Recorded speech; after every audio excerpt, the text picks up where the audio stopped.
Hi there. This is yet more fallout from my recent trip to New York City, where I was fortunate enough to visit Little Italy and ended up trying what may have been the best Italian cannoli on the entire planet. It left me with a burning desire to try making this myself, which meant, of course, I had to find a way to add cast iron to the mix. It took some trial and error, especially with the ricotta filling, but the results weren't too bad. I guess this means I'll have to return to Little Italy and try to get some tips from the cannoli masters there. But until then, I hope you enjoy this.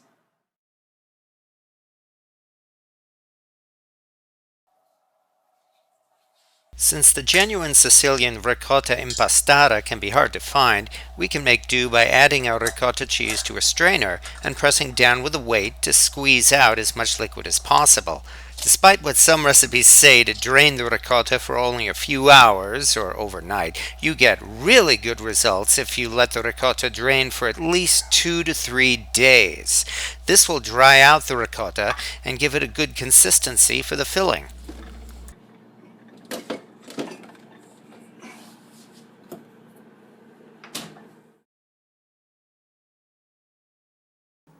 The cannoli dough is actually very simple and only takes a few ingredients. The cocoa powder is optional, but it does give the shell a nice darker color and also more flavor. White wine can be used to mix the dough, but a true Italian cannoli uses Marsala wine. We mix in the wine a little bit at a time until the dough has a nice crumbly consistency.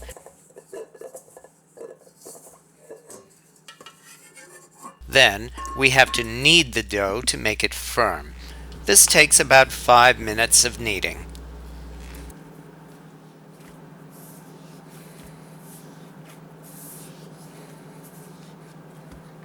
Once the dough is good and smooth, we wrap it in plastic and let it chill in the refrigerator for about an hour. And now comes the fun part. We melt enough lard to cover our Dutch oven, then begin rolling out the dough. It's important to roll the dough as thin as we can because it will puff up when we fry it.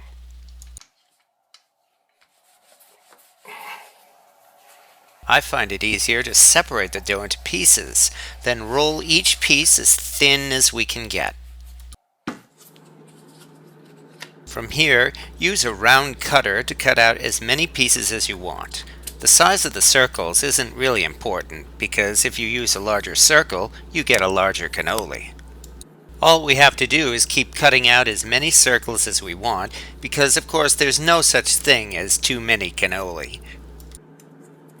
And as we're doing this, the oil is heating up in the pan.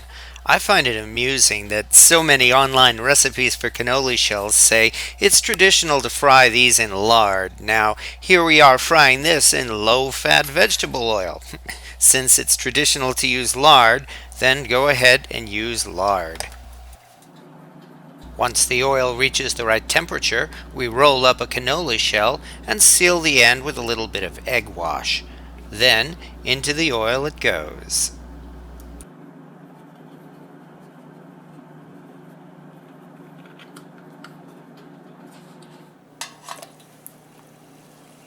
And while we're frying, we can prepare another shell. I find there's only enough time to wrap about 2 shells and fry them together in the oil.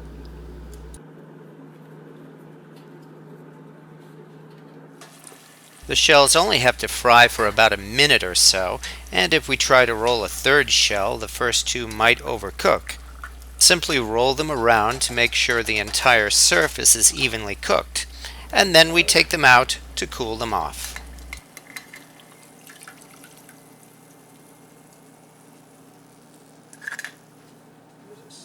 And we do it again.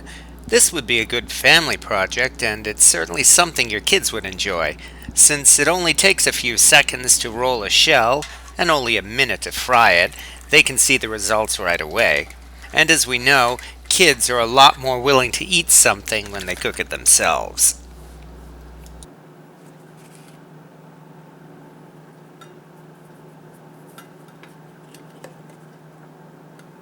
And finally, we let the shells cool off and remove the tubes.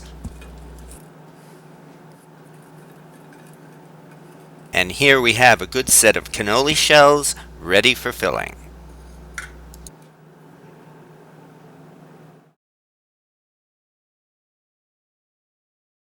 However, we're not done with the shells yet.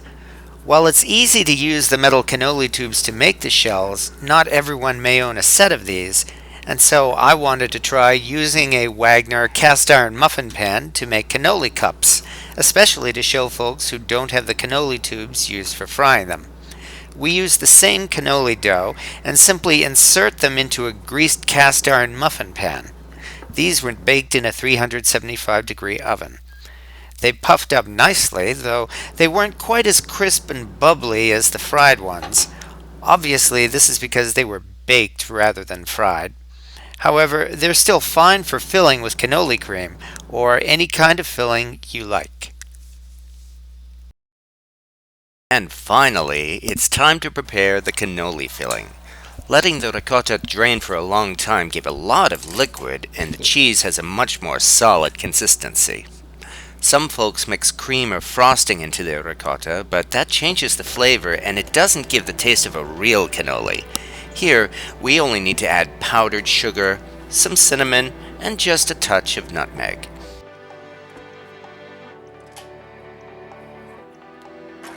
And we simply whip the cheese into a thick, creamy frosting.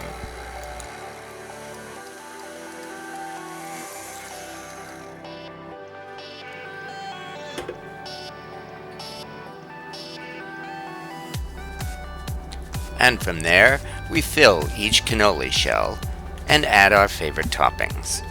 However, folks seem to enjoy them the most with chocolate.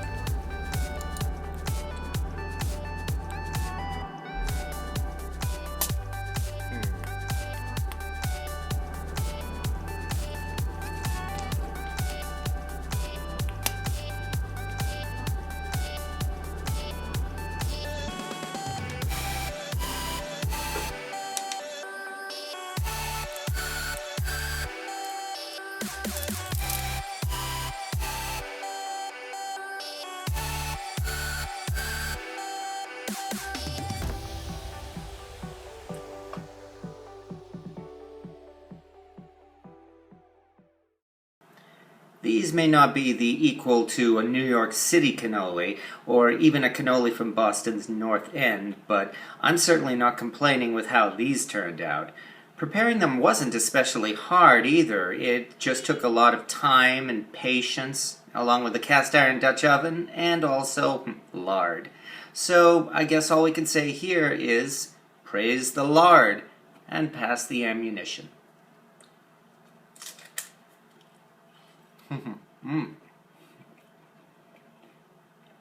Thank you for watching.